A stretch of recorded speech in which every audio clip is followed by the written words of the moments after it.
Olá, gente, bom dia. Eu sou Val Cabral e esse é o programa Olho no Olho aqui pela TV Itabuna. Hoje nós vamos abordar temas que são assim muito ligados à nossa realidade. Vamos tratar da questão da Mata Atlântica, do cacau cabruca, vamos tratar da questão da produção do chocolate, do uso das nossas riquezas naturais, das possibilidades de exploração do turismo, do cacau como alavancador de geração de emprego e renda. Vamos tratar de assunto dos conflitos da terra e vamos dar um passeio generalizado sobre os acontecimentos últimos aqui do sul da Bahia. Para que nossa ilustração fique melhor compreensível, nós convidamos para bater papo conosco hoje o presidente do Sindicato Rural de Itabuna, o Wallace 70. É com ele que nós vamos dissertar um pouco sobre questões relacionadas, por exemplo, à Mata Atlântica, qual a importância do cacau para a Mata Atlântica, o que é que significa todo esse período que a gente tem sido submetido a crises intermináveis, não só na questão da produção, das pragas, enfim. Nós vamos dar um passeio generalizado sobre os acontecimentos últimos, sobre a história que tem nos submetido a problemas quase que fora das soluções. E aí eu diria que há 40 anos atrás nós tínhamos uma realidade completamente adversa do que estamos experimentando atualmente. Só para você ter ideia, citando só Itabuna, Itabuna era há 40 anos atrás a terceira cidade da Bahia. Hoje nós somos demograficamente a oitava e economicamente a 13ª. O que nós vamos querer saber através do nosso entrevistado é o que levou a nós a estarmos submetidos a essa situação. E dentro dos seus conhecimentos, quais as expectativas? Será que nós temos um futuro promissor? Será que nós estamos fadados ao fracasso no que diz respeito à economia? Será que a nossa estrutura e infraestrutura regional é suficiente para que possamos alavancar uma prosperidade que é tão necessária para essa região? Enfim, nós vamos aqui dar um passeio generalizado sobre os acontecimentos e sobre a nossa realidade. Isso vai acontecer logo depois do intervalo, mas é coisa muito rápida. É um pé lá e um pé cá.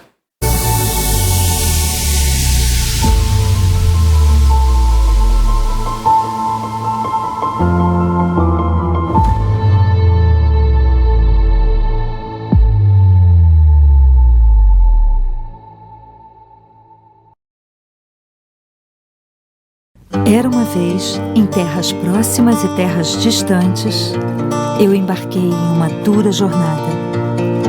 Eu cruzei as estradas menos percorridas. Eu voei para muito além das montanhas. Ele curou uma mãe e seu filho. Ele subiu até as nuvens.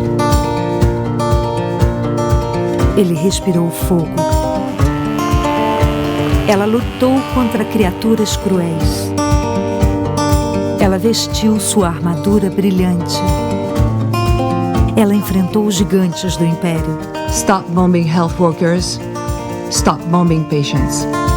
Ela ofereceu o elixir da vida. Ela ensinou palavras encantadas. Eles gritaram sua indignação. Where is the human rights? This is not camp, this is prison. Eles tomaram poções mágicas. Eles aprenderam a andar. Eles se perderam no caminho. Nós os encontramos entre o mar e as estrelas.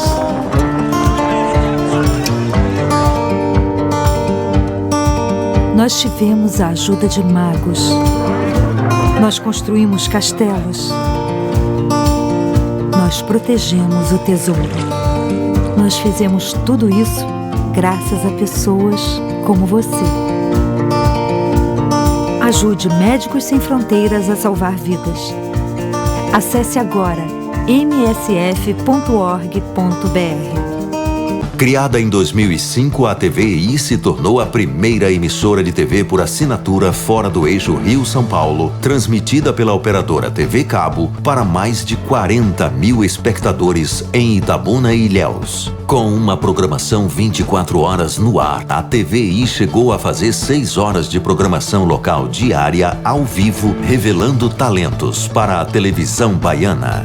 Inserida na Lei do Cabo, a TVI passou a integrar o seleto grupo de TVs com programação qualificada junto à Ancine e contribui com a capacitação do mercado audiovisual da Bahia para a captação de recursos para a produção de minisséries, reality shows, documentários e outros produtos de entretenimento para as mais variadas plataformas. Equipada com estúdios de áudio e vídeo e modernas ilhas de edição, a TVI também está preparada para trabalhar no jornalismo factual local, inclusive utilizando sua unidade móvel SDNG. Passando agora por uma reestruturação, a ação programadora detentora do canal TVI se prepara para transformar o sul da Bahia em um polo de teledramaturgia, movimentando o mercado do audiovisual da Bahia. TVI é da Bahia, é da gente.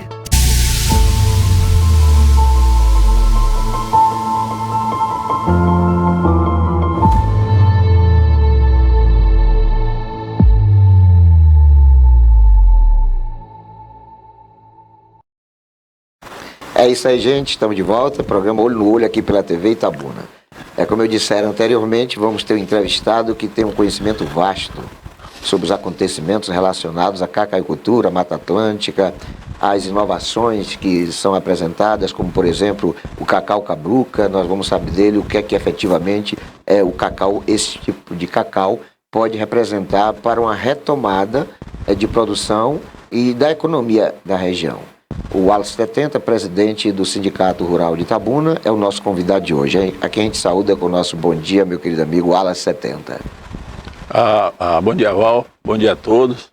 A gente espera que está aqui comemorando mais uma Páscoa, né? Isso, essa Páscoa. E a gente, com o seu conhecimento dessa região, a gente possa aprofundar mais, debater melhor as questões econômicas da região cacaueira, que ainda passa pelo cacau, né? Eu aproveito já nesse início para abordar um tema que nos constrange e está relacionado a uma cidade chamada Gramado, no Rio Grande do Sul. É uma cidade cujo tamanho, e inclusive a demografia dela, é inferior, por exemplo, aos bairros de Fátima e da Califórnia, aqui em Itabuna. Ou seja, 2 bairros de Itabuna são maiores do que a Gramado. Gramado deve ter hoje uns 35 mil habitantes. Esses 2 bairros devem passar de 40 mil habitantes. Mas Gramado é campeã nacional do cinema, porque é lá onde é realizado o Festival de Cinema Nacional, onde todos os atores, atrizes, produtores do cinema se deslocam e passam lá 2, 3 semanas, fazendo de Gramado a capital nacional do cinema. Gramado também é a capital nacional da publicidade. Todos os propagandistas, marqueteiros, publicitários convergem para Gramado num período lá onde é realizado congresso de publicidade, encontro de agências de publicidade, enfim, ela se notabiliza também por ser campeã nacional da publicidade. E toda vez que as redes nacionais de televisão buscam no mapa do Brasil uma cidade que possa ser referência de decoração natalina, também é Gramado que se destaca, porque sempre a cidade é apresentada como exemplo e modelo de decoração natalina. Essas coisas não devem nos constranger, porque nós não temos perfil de publicidade, de cinema e de decorações natalinas. Mas nós somos produtores de cacau, nós somos produtores de leite e nós somos produtores da embalagem. E nós temos os trabalhadores, as pessoas especializadas na fabricação do chocolate, na produção do cacau. E nós temos empreendedores. Por que, Wallace? E aí é a minha primeira pergunta: por que esse constrangimento de uma cidade menor do que 2 bairros de Itabuna, é campeã nacional do chocolate, sem produzir cacau, sem ter fazenda de cacau, e nós que produzimos o cacau, nós que temos fazendas, milhares de fazendas de cacau, nós que temos o gado, ou consequentemente o leite, e nós que produzimos a embalagem, por que nós não assumimos essa posição? do ponto de vista provocativo, eu diria, porque nós fomos colonizados pela indústria do chocolate. Certo? Então a indústria do chocolate nos levou a crer que ela seria responsável, tá certo? Ela seria a tutora do nosso crescimento e do nosso dinamismo econômico. A referência maior a isso que eu digo é quando a gente deu à indústria o direito de tabelar o nosso preço sem a gente criar nenhuma alternativa de proteção para isso. Então eu digo que esse espírito de colonizado nos levou a essa situação que nós estamos hoje. A postura de Gramado, a postura do governo do estado do Rio Grande do Sul, tá certo? Em relação a Gramado, é que o que se cria em torno daquela cidade um dinamismo econômico capaz de promover ou recuperar o desenvolvimento específico para aquela área. Itabuna nunca teve isso, a região cacaueira nunca teve. A gente sempre achou que o cacau iria resolver nossos problemas. A gente nunca entendeu concretamente o que era a cacaucultura dentro desse processo de transformação que o mundo passava e o que o mundo passa ainda hoje. Tá certo? Naquela época, a gente passou crises, mas nós tínhamos um produto de alto rendimento, que era a cacaucultura. Hoje, como é que a gente resolve? A gente tem uma crise dentro de uma crise. Mas aí, Wallace, você não acha um contrassenso o fato de que a indústria do chocolate ter escolhido, por exemplo, o Rio Grande do Sul e Gramado como sua referência de produção de chocolate e não Itabuna, Ilhéus, a cidade do sul da Bahia, já que aqui é que nós temos os insumos que são importantes para a produção de chocolate, você não acha um contrassenso? Não foi a indústria do chocolate que escolheu. A indústria do chocolate nos transformou em colonizados. Certo? Então a produção é nossa, mas quem manda a produção é de vocês. Vocês trabalham para a gente. Vocês fazem o que a gente referenda. Certo? Lá não. Lá foi uma decisão da sociedade rio-grandense, tá certo? Em promover e desenvolver uma atividade específica no Rio Grande do Sul. Então, nesse caso, a falha não é nem do cacauicultor, nem do governo, mas, ao mesmo tempo, eles têm responsabilidade direta por essa situação. Exatamente. A atitude é de governo. Certo? O governo é que cria. A atitude do governo em relação a ações públicas específicas é que cria demanda específica. Sim, mas quando o governo não quer e a sociedade quer, a sociedade não tem mais poder de influenciar o governo do que o inverso? Teoricamente, sim. Mas, na realidade, teoricamente, sim. A sociedade é que vota e elege seus representantes. Isso do ponto de vista democrático, né? Mas essa sociedade é capaz de, depois de depositar o voto, se mobilizar o suficiente para criar essa força. Por exemplo, a eleição de Lula em relação ao Nordeste. Quem elegeu Lula foi o voto do Nordeste. O voto do Nordeste tirou a diferença que Bolsonaro botou no Sul, Centro-Oeste e Sudeste, tá certo? Tirou a diferença e ainda botou frente. Então, teoricamente, seria o Nordeste que seria preferencialmente o escolhido como referência do desenvolvimento, e não é. Não é por quê? Porque a importância econômica do Sul e Sudeste determina outras atitudes de governo, outro tipo de negociação, maior volume de representação na Câmara, todas essas componentes, né, que então, compõem as forças políticas. Nesse contexto, como você faz assim uma alusão à questão da eleição com a votação expressiva que Lula obteve no Nordeste, então no contexto aí você diz, em outras palavras, que nós, produtores de cacau, consumidores de cacau, comercializadores de cacau, nós fomos, na verdade, nessa história envolvendo Gramado e a região sul da Bahia, nós fomos somente massa de manobra. Nós elegemos as pessoas, mas as pessoas não nos elegeram como prioridade. Seria mais ou menos por aí? Não é. Do ponto de vista da eleição agora, que foi uma eleição polarizada ideológica, eu não diria massa de manobra, né? Não, eu me refiro historicamente. Historicamente, sim. Porque você vê, desde o governo Fernando Henrique, até desde o primeiro governo Fernando Henrique, né? Foi em 98, parece, 96 ou 98, não, uma coisa dessa, 94, 98, 2002. Desde Fernando Henrique, já era essa postura, a crise nossa foi em 88. Já tem 35 anos de crise. Essa crise que já está extensa demais no seu período de duração, você não crê que, por exemplo, está faltando da região uma representação mais consistente, sobretudo quantitativa? Porque nós temos uma região com quase 3 milhões de eleitores, mas quando você vai para a quantidade de sua representação na Assembleia Legislativa e no Congresso Nacional, você vê números restritos a 4, no máximo 5 pessoas, considerando estaduais e federais. Você não acha que isso pesa muito? Tipo assim, se nós tivéssemos em Brasília deputados intrépidos, deputados abnegados pela defesa do sul da Bahia, da cacaicultura, da Mata Atlântica, você não crê que essa realidade seria diferenciada? Lógico. Sob o ponto de vista político, nos falta a organização. Nos faltou organização. A gente já militou junto, né? Sim. Nós dois já militamos junto, e a gente sabe disso. A falta de organização na base, a falta de organização política na base leva a essa circunstância. Eu diria que nos últimos 40 anos a gente debate isso. Sim. Falta de representação e a gente não sai desse... Isso é avanço. Que a gente não avança. Tem retrocesso. Essa falta de representação é dos tempos que a gente ainda produzia 340, 350 mil toneladas de cacau. E era naquele momento inimaginável que nós fôssemos importar cacau.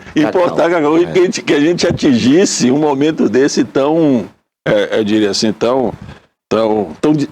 tão desequilíbrio, tão de sintonia. Né? Então, se naquele momento que a gente tinha força econômica, nós tínhamos densidade eleitoral, ou seja, votos. A gente não conseguiu resolver, será que agora a gente vai resolver como? Porque houve uma época, por exemplo, lá 35, 40 anos atrás, que só Ilhéus tinha 3 deputados federais, os 3 Jorge. Itabuna tinha um, né? Itabuna tinha um, nós tínhamos, lá em Ilhéus era Jorge Viana, Jorge Medauá, Jorge Age e o menino, o médico. Jorge Medauá. Não, o outro médico, o Moreno. Lavinsky. Lavínia. E aqui nós tínhamos o Baldo Dantas, na época. Tinha o Baldo Dantas, depois Fernando Gomes. Isso. Né? Então nós tínhamos representação, mas nós não tínhamos densidade de influenciar os governos do Estado e federal a eleger essa região, até como forma de recompensar o tempo perdido e, sobretudo, o financiamento do desenvolvimento de regiões, por exemplo, do Cisal, da Chapada Diamantina, o próprio polo petroquímico de Camaçari, Dias Dávila, o centro administrativo, o centro industrial de Aratu, em Salvador, que, segundo historiadores, inclusive Selen Rachid defendia muito isso, eles tinham essa dívida conosco porque foi o cacau que financiou toda essa infraestrutura. E as coisas que existem até hoje na região do cacau são, em sua absoluta maioria, oriundas de recursos da cacauicultura. Você não acha que essa realidade, Wallace, deve gerar nos governantes, tanto a nível nacional quanto estadual, esse sentimento de endividamento conosco? Que não precisaria ter lá um deputado, um senador, para despertar essa dívida que eles têm conosco? Sim, exatamente. Esse compromisso passa pelo político comprometido. Certo? O político que entende a história e a cultura de determinadas regiões, especificamente de determinados locais. O cacau tem uma cultura diferenciada. O cacau tem uma cultura própria. Correto? E se você não tem políticos capazes de reconhecer isso, de enxergar nisso a importância, a história e a trajetória daquela região, daquele povo, você não vai conseguir, você não vai estabelecer afinidades. Porque política é pragmático, né? O político trabalha pelo voto, principalmente o nosso, né?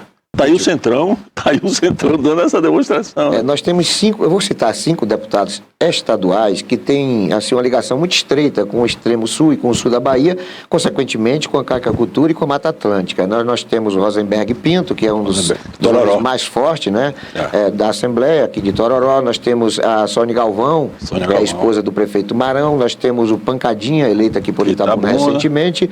Nós temos o Pedro Tavares, que é eleitor de Ilhéus. MDB. Né? Tem, Reduta em Ilhéus. E nós temos a Cláudia Oliveira de Porto Seguro. Então nós temos 5 representações, no mínimo. Né? O que é que você avalia, mesmo considerando o fato de que essas pessoas foram eleitas ou reeleitas recentemente, aí o tempo é curto para uma cobrança mais contundente, mas o que é que você tem de perspectiva em função dessa nossa representação na Assembleia Legislativa? Olha, eu quero estabelecer agora um encaminhamento para a gente se aprofundar. Sim. Nesse fim de século, né, início desse novo século, foi transformado em preocupação extrema, eu digo preocupação emergencial da sociedade internacional, né, do mundo, a questão ambiental.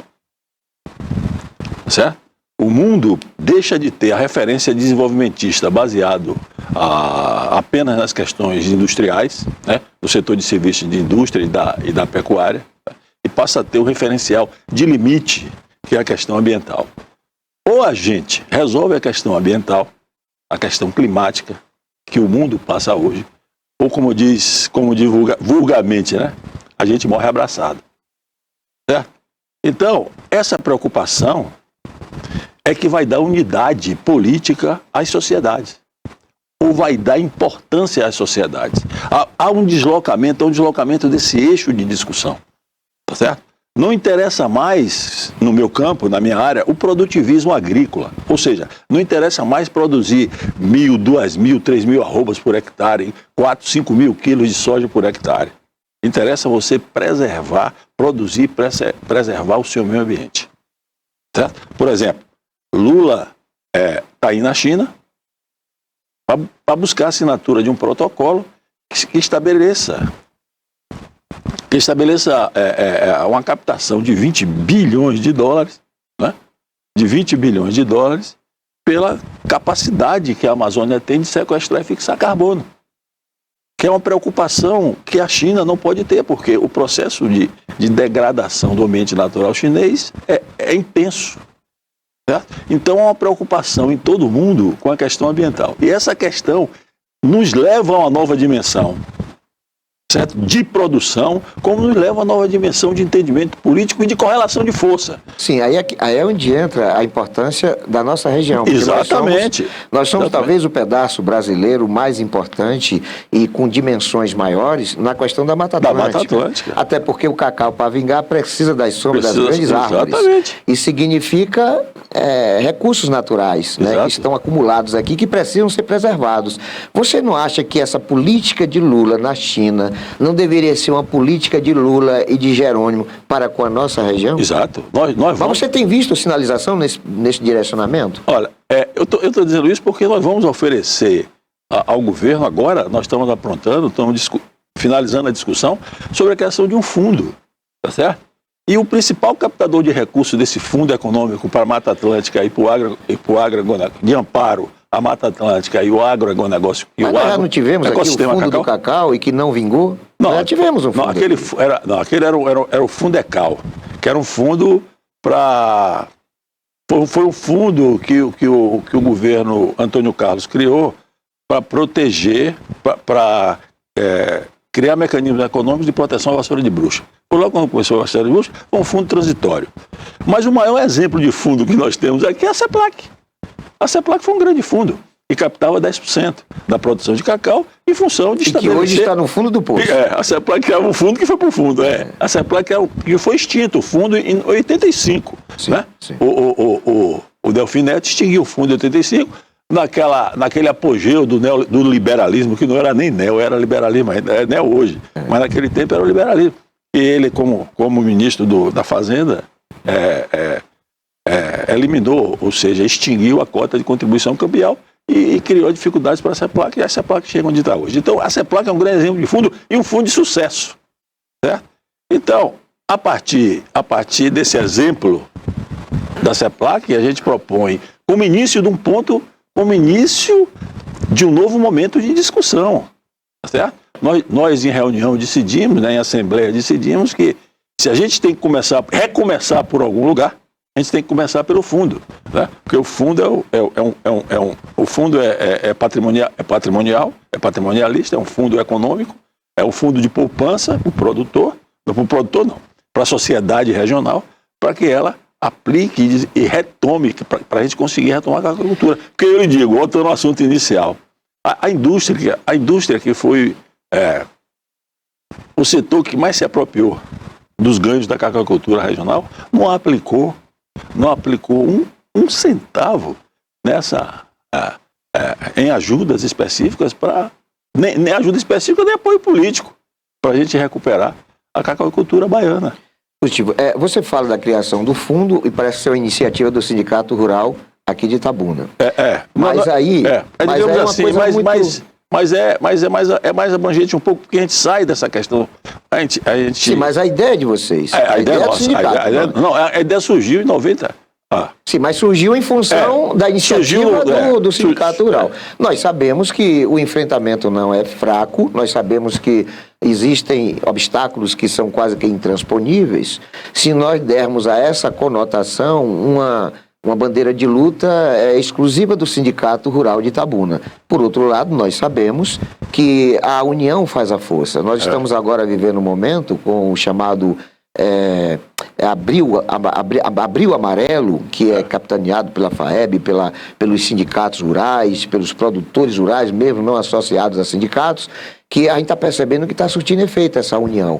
Será que essa política de agregar parceiros, liderança da caicultura, de defesa do sul da Bahia, do extremo sul da Bahia, será que não há nisto a necessidade de você se espelhar nessa política? Eu não sei se você está isolado, eu estou aqui conjecturando, e não isoladamente partir para o enfrentamento. Você vai responder essa pergunta e nós vamos falar um pouquinho aqui também sobre essa questão, já que eu suscitei, né, esse tema do Abril Amarelo, que é o contraponto dos fazendeiros ao Abril Vermelho do MST. Como você é pecuarista, você é fazendeiro, você é presidente do Sindicato Rural, você deve ter posicionamento relacionado a esse aspecto. Então nós vamos saber desse assunto logo depois desse nosso intervalo, mas é coisa muito rápida, é um pelar e um pecar.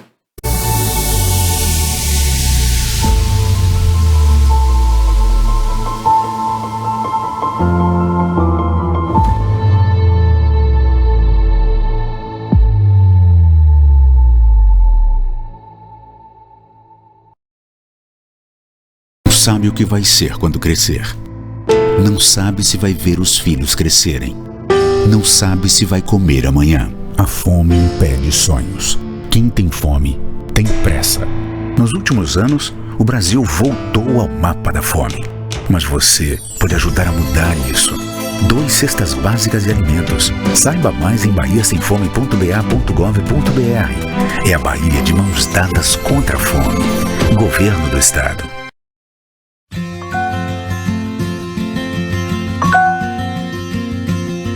Você reúne a família, a gente cuida da ceia. A Prefeitura de Itabuna distribuiu mais de 40 toneladas de peixe para famílias do CadÚnico, além dos principais acompanhamentos para deixar a ceia mais completa, com o kit Semana Santa. Esse peixe garantiu a almoço da Semana Santa. Prefeitura de Itabuna. Cuidar da cidade é cuidar mais de você.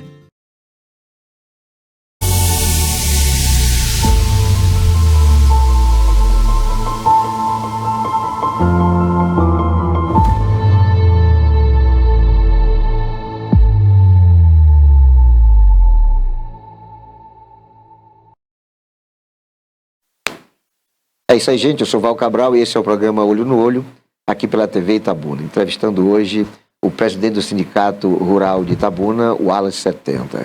Wallace, nós estamos vivendo momentos de bastante apreensão, né? E isso é histórico, não é uma coisa de agora, né? Já há algum tempo, a região sul está sofrendo situações que são agressivas, são violentas, inclusive com invasões. Teve um momento que era invasão indígenas ou supostamente indígenas invadindo fazendas, provocando inclusive assassinatos, com momentos de muita apreensão e que chegaram a ser notícia nacional, com envolvimento da Força Nacional, da Polícia Federal, da Polícia Militar, enfim, existiram conflitos que deixaram o Brasil apreensivo com o que estava acontecendo com o sul da Bahia.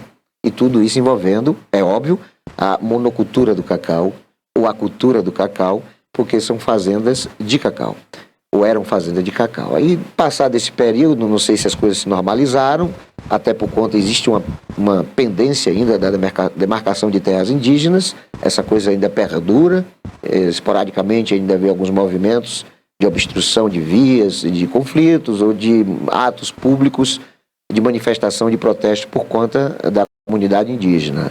Mas recentemente nós tivemos aí, passamos um período, né, o período dos 4 anos de Bolsonaro, nós não assistimos nada relacionado a invasões de terra, porque houve uma consideração de que invadir terra era ato terrorista e as pessoas seriam presas. Nós temos aqui em Ilhéus pessoas presas no presídio pela Polícia Federal em função de invasões ocorridas no extremo sul, inclusive advogado.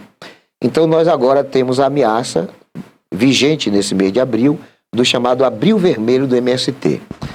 Você é produtor de cacau, você é presidente do sindicato rural. Qual a sua visão em relação a esse clima e essas invasões? Algumas, inclusive, já foram rechaçadas, né? Houve tentativa, mas os fazendeiros estão reunidos, mapearam, eu tenho até participado de algumas reuniões e tenho até estranhado a sua ausência.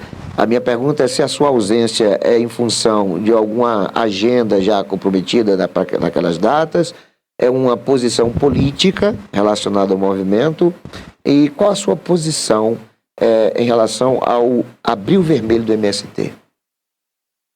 Olha, veja, primeiro eu vou lhe responder sobre um assunto que eu não gosto de perder a oportunidade de falar sobre ele. A cacauicultura nunca foi monocultural, apesar da tendência de que as commodities agrícolas sejam oriundas de extensas áreas de monocultura. O cacau não, ela nunca foi monocultural, ao contrário. Ela sempre foi diversificada. O que transformou a nossa cacauicultura monocultural, do ponto de vista de cultivo, foi o produtivismo. Produtivismo agrícola. Foi o produtivismo... Você me permite um adendo, por gentileza? Quando a gente fala de monocultura, eu até entendo a sua colocação.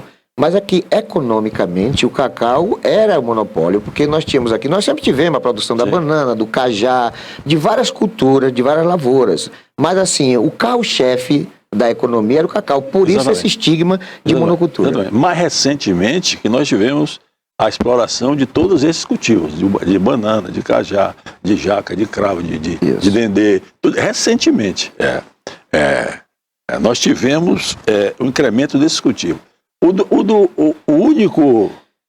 A única que não era monocultural era a banana, mas ela era feita em função da expansão da cacauicultura. Sim. Então, na realidade, quando eu digo, só do ponto de vista econômico mesmo, o cacau não era monocultural antes da CEPLAC, até 1960, o início da década de 60, nós não éramos monoculturais. Certo? Nós éramos expressão econômica, tá certo? Mas a fazenda de cacau não sobrevivia apenas do cacau. É isso que fique claro. Nós passamos a sobreviver especificamente do cacau, ou seja, nós passamos a sobreviver da venda do cacau e daí do mercado, comprar sal, açúcar, a porra toda. Depois da CEPLAC. Depois da indução produtivista da CEPLAC. A CEPLAC disse, nós temos que produzir. Nós temos que produzir, a produção resolverá os nossos problemas. Então a gente pensou até em produção em escala. Naquela época a gente se falava em produção em escala, né? Sim, mas esse é um aspecto. O segundo aspecto é contra a questão da reforma agrária. Da reforma estrutural da agricultura brasileira. É um ponto de vista político ideológico. Eu entendo que essa questão pode ser resolvida, deve ser resolvida. Não ideologizada do jeito que está. A gente não pode utilizar, tá certo? A ameaça de Abril Vermelho do MST, a gente não pode, utilizar como ponto de vista de reação, como ponto de vista de promoção política, porra. Não, a gente tem que sentar, a gente tem que convocar o governo a discutir essa situação. Tá certo? Obrigar o governo, se é um governo democrático, que eu acredito que o governo Lula seja um governo democrático, o governo tem que intermediar uma discussão para que a gente resolva a questão, dê a garantia constitucional ao produtor rural, tá certo? E ofereça a perspectiva, a esperança de vida e de qualidade de vida à população, ao que eles chamam de sem terra, o que nós chamamos de sem terra. Sim, mas aí, Wallace, é necessário. O que motivou o Abril Amarelo foi justamente a exaustão nessa espera de uma reação do governo. O governo, caracteristicamente, sobretudo o governo de Lula, ou é omisso ou compactua com isso, né? Tanto é que eles têm até ministério, o MST tem uma influência enorme no governo, e talvez tem deputados, né, que são eleitos pelo MST. Então, e são forças que são ligadas a Lula. O nosso aqui, o Valmir Assunção, Com apoio do MST. Então os cacauitores não podem permanecer somente esperando uma reação de governo que sistematicamente tem dado exemplo de ter parcialidade na questão. Por outro lado, a justiça ela é muito morosa e cara. Uma invasão, quando há numa fazenda, o proprietário daquele imóvel tem que gastar muito dinheiro com o advogado para conseguir a reintegração. Essa reintegração, muitas vezes, perdura anos. Às vezes, o embate jurídico é de 4, 5, 6, 10 anos, e quando ela acontece, ou é deferido, né, a retirada dos invasores, ela é feita através de conflitos, sabe? E nem sempre a polícia militar, que é atrelada também a partido de esquerda na Bahia, tem disponibilização, né? Tem interesse de ir lá fazer a desapropriação, tirar os invasores daquela fazenda. Mas quando isso tudo acontece, e o fazendeiro retoma, né, a sua propriedade, começa a investir nela, né, toma empréstimo muitas vezes, quando está perto da coleta da sua lavoura, depois de ter colocado geladeira, televisão, animais na fazenda, aí esse mesmo MST volta a invadir num ciclo interminável. O que é que eu estou testemunhando, o que é que eu estou vendo desse projeto de invasão zero e de abril amarelo? É a intolerância dos fazendeiros em relação a essa morosidade da justiça e a omissão do governo. Você, como líder da caicultura, você como líder do sindicato, você acaba de declarar que você não quer tomar partido, porque de fato é uma questão ideológica também. Não, eu tomo partido. Não foi isso que eu entendi. Não, eu tomo partido. Então vamos retomar essa... É pela intervenção, é pela intervenção discutida. Sim, mas é pelo acordo. Então, é pelo acordo entre sociedade, governo e demandados. Então, essa discussão... E demandantes, aliás. Inclusive, o ministro da Cultura fez declaração contrária às invasões. Né? Lógico. Mas eles falam uma coisa e fazem outra. Mas você deve entender, essa discussão, repare como é que essa coisa é difícil. O ministro da Agricultura é de um partido que não é da base ideológica do governo. Tá certo? Mas responde pelo governo. Sim, mas ele não é da base ideológica. Entende? O importante, a gente não faz nada na sociedade moderna sem pressupor uma ideologia. Certo? Sim. Digamos, quer ver, repara, no governo Bolsonaro, no governo Fernando Henrique, você teve um grande fortalecimento do movimento sem terra. Né? Ele não invadiu, mas você teve um grande... Nos outros governos, no governo Lula, no primeiro governo Lula, foi uma eclosão. Uma eclosão naquele momento, né? Foi naquele momento. No governo Bolsonaro, você não teve invasão de terra. Tá certo?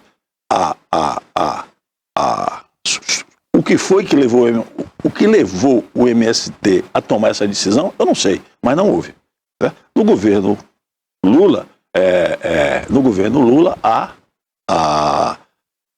nos primeiros 100 dias, o MST deflagra algumas invasões na Bahia, 4. Foram mais de 200 em todo Na Bahia? Não, no país. Na Bahia, né? Não vou nomear. Você deflagra a invasão no estado da Bahia e o MST diz, olha, nós vamos fazer o dezembro vermelho, né? Ou abril vermelho. E o presidente Lula toma uma posição clara, olha, terra invadida em conflito não é desapropriada, correto? Claro, a decisão do governo é clara. Terra invadida, a decisão é judicial. Eu quero somente ressaltar que essa não foi a medida de Lula. Já vinha desde... Não, foi a medida dele. Bolsonaro, Bolsonaro até radicalizou. Não, ele disse... Bolsonaro falou que, além dessa questão, ele disse o seguinte, todos que forem presos invadindo fazendas serão responsabilizados juridicamente como terroristas. Isso foi muito claro. Não, mas, olha, esse negócio de... O terrorismo tem uma caracterização própria. Terrorismo é questão praticada, terrorismo é questão praticada. Mas foi uma declaração de simbólico. O Bolsonaro dá essa declaração simbólica. Sim, mas que surtiu efeito. Surtiu efeito, que inclusive tiveram prisões. Porque até é ameaçador. Porque, repare, o 8 do 1, né, digamos assim, numa comparação lá com o 11 de setembro, o 8 de janeiro, até hoje não se conseguiu enquadrar os caras que fizeram aquilo lá como terrorista, pô. E é uma atitude muito mais violenta, muito mais organizada, muito mais objetiva e seletiva e política do que a organização social. Essa questão abril amarelo, abril vermelho, a gente vê que tem sim uma conotação ideológica, porque, por exemplo, o Abril Amarelo são fazendeiros, são da direita. Das camisas amarelas. Das camisas amarelas. E os vermelhos da esquerda. Aí você vê um conflito de intolerância de ambas as partes, porque um está na ansiedade de voltar a invadir agora veja, e o outro está, o Abril Amarelo está cansado de ficar de camarote assistindo um governo que é complacente, que é omisso e que é financiador do MST. Aí, esperar pela justiça, que também é atrelada ao executivo, infelizmente nós temos uma realidade, viu, Wallace? Você deve ter algumas demandas judiciais, até porque você é empregador. A justiça não é de confiança. Não devemos confiar na justiça, porque a justiça, infelizmente, é atrelada ao interesse do poder executivo. Então você também não pode esperar que os fazendeiros sejam bem vistos pela justiça, porque ele é mal visto pelo governo, que é quem manda na justiça. Aí o que é que os fazendeiros fizeram? Que, no meu entendimento, foi uma atitude plausível, uma atitude acertada, que é auto se defender. Qual é a ideia do Abril Amarelo e do Invasão Zero? É o seguinte, você tem sua fazenda, mas se você for invadido, eu também tenho minha fazenda, o próximo será eu. Aí qual é a ideia desse movimento de direita, de fazendeiro, de produtores, de pagadores de impostos e que gera emprego? Qual é a ideia dessa turma? Tipo assim, ó, nós dois juntos podemos enfrentar o inimigo. Podemos coagir ele a ficar na limitação dele. A reforma agrária, e esse movimento tem deixado isso muito claro, não é contra a reforma agrária, não é contra nem o governo, é a favor de si. Os fazendeiros estão defendendo os fazendeiros. Sobre a última análise, você a favor de si nunca é. Porque se você não defende o coletivo, você não defende a sobrevivência da sociedade. Sim, mas a política amarela se na Bahia, sim, repara, vamos ver aqui no sul da Bahia. Se no sul da Bahia você tem em torno de, pode dizer, são 40 e poucos mil, salvo engano, são 40 mil propriedades rurais, ou são 50 mil propriedades, eu não sei o dado estatístico, posso até verificar isso para você, tá certo? Mas nós somos 14 milhões de pessoas na Bahia. Tá certo? Eu lhe diria o seguinte, com toda segurança. Os agricultores não chegam a 1% da população da Bahia. Agora, nós temos 50 milhões de pessoas abaixo do nível de pobreza. Então, quando você diz assim, olha, como é que eu faço para resolver a questão da pobreza? Eu tenho que ter mecanismo de solução. O tempo é tão demandado, o tempo é tão longo, o sofrimento é tão longo, naquele tempo ele dizia, são 500 anos de história de dominação, porra, que a gente não, é difícil suportar um tempo desse. Se a gente não, repara, se a gente não se entende como sociedade, se a gente considera o parceiro, tá certo? Se a gente considera o cidadão inimigo, a gente vai vivendo num eterno conflito e não resolve a nossa questão. Então, é necessário que a gente se entenda, é necessário que a gente tenha, numa sociedade democrata capitalista, a elevação do nível de vida da população para que todos consigam sobreviver. Se a gente não tiver essa visão, se a gente começar a se esconder nas nossas conchas, né, como as ostras, né, e fechar, e achar que a nossa vida ali será para produzir pérolas e a gente viver bem, a gente não vai conseguir, nos firmar como sociedade. Aí o Cacau, a visão do Cacau entra nisso aí. Então, sabe? Mas quando você dá percentuais, por exemplo, você acaba de citar, né, na Bahia, na verdade, tem mais de 15 milhões de habitantes. 15 milhões, 14, 15 milhões. Então, quando você tem um estado com 15 milhões de pessoas, né, e somente nessa nossa região, mais de 40 mil fazendeiros, não pode dar uma conotação de que eles representam menos de 1%, eu vou dizer por quê. Porque nós já tivemos mais de 60% da economia, oriunda dessa economia, desses fazendeiros. Aí, no momento atual, nós temos, segundo dados econômicos que ultimamente eu estudei, nós temos uma economia de mais de 3%, advindo da caicultura, com 90 e poucos mil arroba de cacau, já tivemos mais 400. Então, nós ainda somos uma parte considerável. A mais importante no sul da Bahia. O que nós produzimos de divisa para o Estado é maior do que, por exemplo, o que produz o turismo, que é outro problema gravíssimo. Mas isso é um paradoxo. Mas aí é onde eu quero chegar. Eu quero dizer o seguinte, nós temos uma realidade de sucateamento da cacaicultura, de retrocesso no processo de desenvolvimento da região do cacau, que está estagnado justamente por essa visão de que nós não temos importância. Esse nós é o problema. temos, porque, esse é o problema. Porque a cacaicultura ainda mantém 3 milhões de pessoas. Esse é o problema. Deixa eu lhe dizer, esse é o problema. Ó, nós perdemos populacionalmente, tá certo? Nós perdemos economicamente, e esses são os dois fatores determinantes. Mas isso, em função dessa visão. Exatamente. Nós perdemos, eu estou ratificando a sua posição, nós perdemos economicamente e perdemos populacionalmente. Certo? Então o que é que acontece? Nós perdemos, do ponto de vista democrático, nós perdemos as duas forças da base da democracia. Poder econômico, tá certo? E voto. Se nós não temos poder econômico e voto, o que é que nós temos para que a gente crie uma sociedade harmônica e de boa convivência? Então, aí é onde surge. Repare, o que é que nós temos para fazer isso? O que é que nós temos que fazer isso? Entendimento. Se a gente não tem entendimento, se a gente vai para o conflito, se a gente passa a entender, enxergar as pessoas como inimigo, a gente vai para uma rota de conflito e não resolve nada nunca. Aí, querido, porque entra a ideologia. Quando você vai para o processo democrático, eu sou de opinião que sem forçar a barra as coisas não mudam. Eu tenho essa opinião. Ocorre que nós já tivemos aqui no âmbito da democracia. Interesse. Nós tivemos 4 secretários. Nós temos atualmente, pelo menos, nós temos 2 secretários atualmente, que é da Educação, Adélia Pinheiro, e do Trabalho, que é o Décio Magalhães. Nós temos 2 secretários. Mas nós tivemos lá, há pouco tempo atrás, 3 secretários. Nós tivemos Edmond Lucas, na Casa Civil, alguma coisa parecida. Nós tivemos Geraldo Simões, Sangue de Cristo tem poder, está amarrado em nome do Senhor, Cruz Credo, secretário de Cultura, e nós tivemos Adelmo Sauer, secretário de Educação. Nós não avançamos em absolutamente nada. Muito pelo contrário, por exemplo, Adelmo Sauer não construiu uma só sala de aula em nenhuma cidade da região do Cacau, mas passou 4 anos como secretário de Educação. O Geraldo passou 2 anos, né, e da Agricultura, e não tiveram avanço na lavoura com o Geraldo Agricultor. Edmond Lucas, que detinha um poder de secretário dos secretários, não vingou qualquer política pública que propiciasse à região desenvolvimento. Então, pelas vias democráticas, aí a gente vem para o atual momento. Por exemplo, nós temos a secretária de Educação, Adélia Pinheiro. A preocupação dela é ser candidata a prefeito em Ilhéus. Nós temos Décio Magalhães. Qual é a preocupação de Décio Magalhães? Ser prefeito de Itabuna. Nós não temos uma política pública focada no governo do Estado para que nós recuperemos o tempo perdido e as perdas, inclusive decorrentes, do crime da vassoura de bruxa.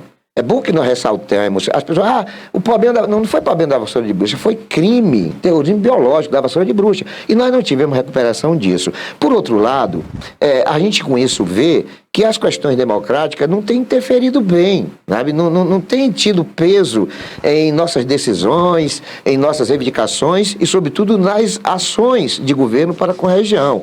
Então, por isso que eu entendo esse movimento dos fazendeiros. Sem pressão, não vai se conseguir avançar. Nós temos que... a gente não pode... nesse momento, nós da cacauicultura não podemos politizar ideologicamente a questão do cacau. A gente tem que buscar o entendimento de atendimento aos interesses de cada um, certo? Aos interesses da agricultura familiar, do pequeno produtor e do grande produtor. Nós temos que atingir, certo? Como é que a gente vai conciliar esses interesses? A gente tem que chegar a um termo, né? Por exemplo, você citou aí três deputados. Eu diria assim, Geraldo nos ajudou. Geraldo foi efetivo na ação dele quando ele ajudou ao Parque Exposição Itabuna. Geraldo... o Parque Exposição foi específico. Como é o nome dele, de Itajuípe? Edmond construiu ele teve uma iniciativa louvável. Não teve consecução. Eu não sei porquê, mas ele teve uma iniciativa. Em Bicaraí, ele construiu uma fábrica piloto de processamento de cacau. A Adélia é uma acadêmica brilhante. A Adélia teve um passagem importante na UESC. Ela é brilhante. Agora, nós precisamos também entender que essas pessoas sem apoio da sociedade vão ficando. Por exemplo, por que a gente não está junto de Adélia? Porque a Adélia secretária. Eu estou citando a Adélia porque ela está lá, certo? Porque a Adélia é secretária de governo da educação e a gente não, e os cacauicultores não estão lá com ela se utilizando dela, da importância política dela no processo político e no governo para que a gente resolva as nossas questões. Porque essa dicotomia, porque esse afastamento? Sim, porque a gente não tem iniciativa de convocar. Porque também tem que ser visto dessa forma. Isso é a autoridade. Porque é o dever dela fazer isso. A autoridade tem esse compromisso. Mas eu acho que nós, sociedade, a gente, eu gosto muito, a gente vai ficando velho, vai... Usado. A gente vai ficando usado, a gente vai ficando mais condescendente, mais parcimonioso com as coisas. Aí eu tenho dito o seguinte, ou a gente entende uma nova cacauicultura, aí no sentido de novo tudo, tá certo? De novo tudo, eu digo, passando por tudo que a nossa região tem, por tudo que a nossa região pode contribuir com o Estado, com a nação, internacionalmente, sob o ponto de vista do meio natural, do meio ambiente. Porque porque não existe outra saída para a nossa cacauicultura se não for que não seja passando pela questão ambiental, e o cacau é extremamente forte. É isso que eu defendo. Bom, nós temos só 6 minutos, mas é que eu não quero perder essa pauta, ou pelo menos essa questão, nesse nosso bate-papo. Você é um defensor do cacau cabruca já há muito tempo. Há muito tempo. Você tem políticas, projetos focados no cacau cabruca. Qual a perspectiva, Wallace, em função dessas suas iniciativas? E me parece que você tem outros projetos, você é um pensador. Qual a perspectiva para um futuro próximo? Nós temos ainda que ter esperança, nós temos um futuro promissor para a região do cacau, esse declínio da produção, essa omissão do governo, essas problemáticas de violência, de invasões, isso vai interferir? Faça aí, por gentileza, uma generalização, uma panorâmica do que a gente pode esperar para um futuro próximo aqui para o sul da Bahia e extremo sul também. Olha, depois de 35 anos de crise, a gente ainda não encontrou uma alternativa viável que substitua o cacau, nem economicamente, nem ambientalmente, nem socialmente. Nós não encontramos. Então, ainda está na cacauicultura, na forma que a gente explorou a cacauicultura nesses 200 anos, que é a cabruca, que é o método, que é o sistema cabruca de exploração de cacau. Único, é um sistema único, criado por nós, tá certo? Eu digo que é um dos melhores, se a gente pode sociologicamente dizer isso, é um dos melhores produtos culturais que o sul da Bahia gerou, e que a Bahia gerou, que o Brasil gerou, aqui no sul, que é o método de plantar cacau, de substituir os estratos inferiores da mata pela cacauicultura, fantástico. Sobrevive até hoje, a despeito de tudo que aconteceu, da questão monocultural, da questão produtivista. Os maiores remanescentes de cacauicultura e de Mata Atlântica estão no agroecossistema cacau. Estão lá. O cacau ainda é extremamente importante sob o ponto de vista econômico e sob o ponto de vista social. Então, não tem alternativa para o governo, sob o ponto de vista do desenvolvimento do setor agrícola no sul da Bahia, que não seja a cacauicultura, como elemento dinâmico desse processo.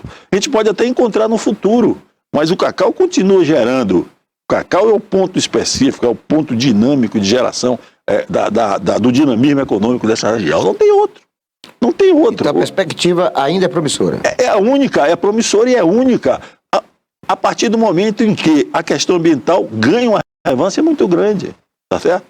Só para reparar uma coisa aqui, eu gostaria de dizer que a questão do fundo, para ser rápido, a questão do fundo foi debatida e foi liderada pelo companheiro Fernando Rios lá em 1996, 98, no fim 1999, no fim do governo Fernando Henrique, com o Fórum da Agricultura, né, que Roberto Rodrigues liderou. Fernando foi coordenador aqui, e a gente, CNPC Copa Cacau, nós fizemos aqui as reivindicações do sul da Bahia, e o fundo constava lá sobre... E o fundo está lá nessa reivindicação, foi apresentada por nós, e Fernando Rios, que foi o coordenador daquele grupo de trabalho, o grupo temático, Cacau, ele foi o coordenador, e ele era um dos maiores defensores do fundo. Então eu diria que se existe uma pessoa que deve ser reverenciada sim. mesmo, sob o ponto de vista da criação do fundo, né? Esse é o Fernando Rios. Então, essa é a questão. Só como um adendo para ilustrar melhor, né? Como é que diz assim? Com justiça. Pois é, Wallace, o estado de Roraima, eu bato muito nessa tecla, que é para ver o quanto a gente tem sido apequenado nesse processo econômico e de desenvolvimento humano, né, no mapa do Brasil. O estado de Roraima tem 16 municípios e a última vez que eu estudei o assunto, 780 mil habitantes. A micro-região do Cacau de Feira de Santana tem 41 municípios e 1.300.000 habitantes. Ou seja, nós somos maiores demograficamente falando, nós somos maiores a nível de economia e de possibilidade de contribuição ao fisco, tanto do Estado quanto da União. Todavia, Roraima recebeu no ano passado 3 bilhões de reais de fundo de participação dos estados. 3 bilhões. E nós estamos há mais de 500 anos, nós estamos há 523 anos, sem receber um décimo disso. Você não acha que passa necessariamente por um aporte econômico para a reestruturação das malhas viárias, rodoviárias, portos? Ou seja, esse aporte que Roraima recebeu no ano passado, pelo menos um terço dele resolveria o problema nosso aqui, nessas questões de facilitação, de escoamento da produção, de produção da lavoura. E que volume seria esse? Você tem um estudo voltado para esse tipo de realidade?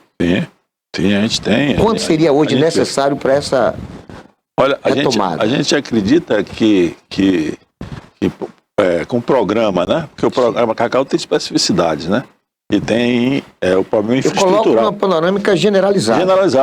Tem a instituição de pesquisa, que é a CEPLAC, como é que a gente vai reformular a CEPLAC em função dessa nova agricultura, portos, aeroportos, infraestrutura viária. Todo o processo hoje a questão de comunicação, de internet, telefone, essas horas todas. A gente acredita que nos 4 anos, nos primeiros 4 anos, não é uma demanda imediata, nos primeiros 4 anos seria algo em torno de 5 a 6 bilhões de reais. Seria em torno disso aí. Rapaz, até porque você teria que financiar o produtor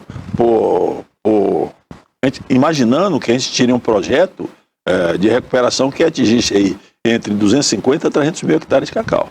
Tá? É isso aí. Então seria uma recuperação de 300 mil hectares de cacau, para elevação da produção de 20 arrobas por hectare para em torno de 50, 60 arrobas por hectare, que de forma conjunta, numa visão diversificada, além do produto cacau, se produziria outros produtos, alcançaria novas etapas da produção, certo?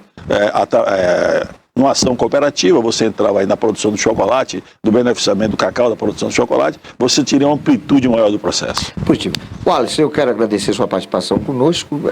Você é uma pessoa que tem, assim, uma atividade muito intensa e isto foi que fez com que nós o convidássemos, né? Você tem um envolvimento direto com a caicultura.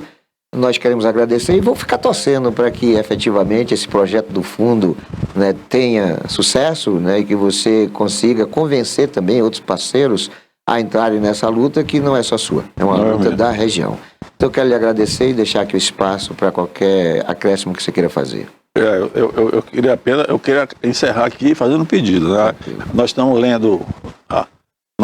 lendo, distribuímos para os colegas via telefone e internet, né? Os colegas estão lendo a minuta do fundo para a gente concluir, tá certo? Para depois a gente entregar a questão ao pessoal da advocacia, da questão jurídica, para da redação.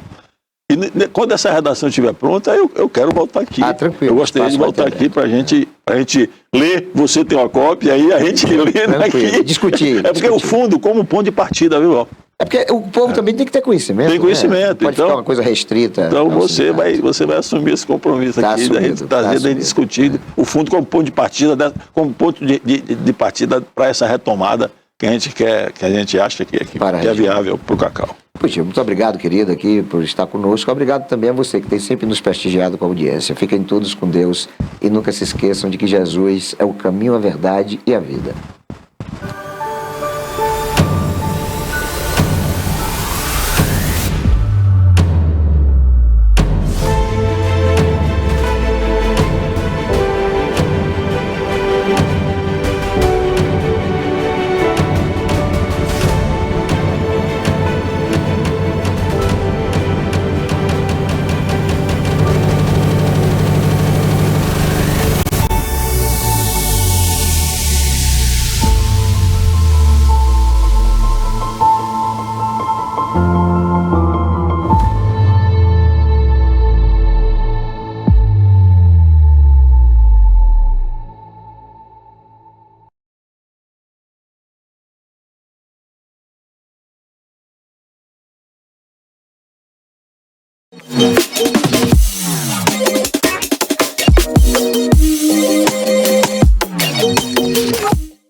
sabe o que vai ser quando crescer.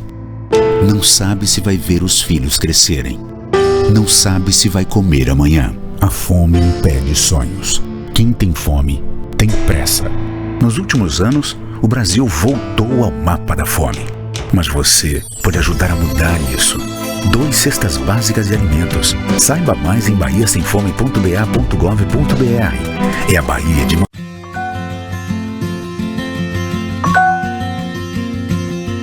Você reúne a família, a gente cuida da ceia. A Prefeitura de Itabuna distribuiu mais de 40 toneladas de peixe para famílias do CAD Único, além dos principais acompanhamentos para deixar a ceia mais completa, com o kit Semana Santa.